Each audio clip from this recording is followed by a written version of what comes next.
सध्या आम्ही आसात विरनोड्या आणि विरनोड्या हांगासर आम्ही पळयता हो गायींचो गोठो आसा. गायींची हांगासर आमच्या शेतकऱ्यांनी पूजा केल्ली आसा, तांकां रंगयल्ली आसा आणि तांकां व्हडा प्रमाणात आता पोळे करपाचें काम सुरू आसा. आणि हांगर एक वेगळ्या पद्धतीने कार्यक्रम जावपाचो आसा. गायींचो पाडवो हो वर्सान एकदा येता आणि गायी म्हटल्यानंतर बैल म्हटल्यानंतर हे शेतकऱ्यांचे साथी असता. शेतकऱ्यांक व्हडा प्रमाणात ते मदत करता. कितले केल्यात गे पोळे?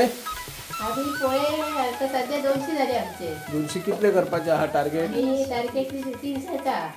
कितें कितें घालता ह्या पोळ्याक? पोळ्या तांदूळ, तुरे तांदूळ, उकडे तांदूळ, उडदाची डाळ, चण्याची डाळ, मेथी आणि फोव.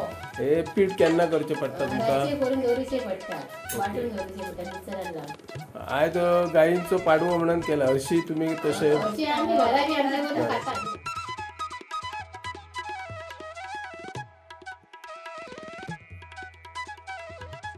पयलीं लोक सगळे काम धंदो सगळं गायीचेर अवलंबून लोक आसताले आणि जे बैल आसा त्या बैलांचे जोत सगळे यूज करताले आणि सगळे लोक तेतून प्रफुल्लीत आसताले आणि तेतून हे आमचे एक दीस तेंची आयच्या दिसा आमी तेंची पूजा करता आणि तेंचो गोठो कसो एक सजावट आमी हांगा तयार करता. ओके.